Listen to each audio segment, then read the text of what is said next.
Hi everyone, in this video, I will show you how to fix League of Legends won't update. So first, go to your Riot Games and click on the upper icon on the right side. Go to Settings and go to League of Legends. And now click on the Repair button. But if that didn't work, simply go out and then search on CMD. And then right click on it and open file location. CMD and run as administrator. Click on yes. Now here I want you to type 3 commands and hit enter. First is the ipconfig /release, and the next is ipconfig /renew, and the next is ipconfig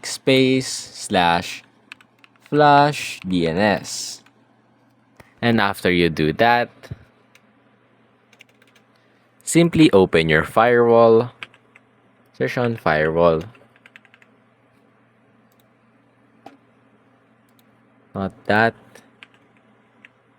firewall, click on the Windows Defender firewall, and then click on allow an app or feature. Now here, click on change settings and allow another app. Now I want you to input here the Riot client FAT. So what you're gonna do is search for Riot and then right click on it, click on open file location, right click on it again and open file location. Now copy the path at the top, simply Ctrl T, then here click on browse and then simply paste it on here and hit on enter. Now select the Riot client, click on open and click on add, and after that simply allow it on private and public, and that's basically it.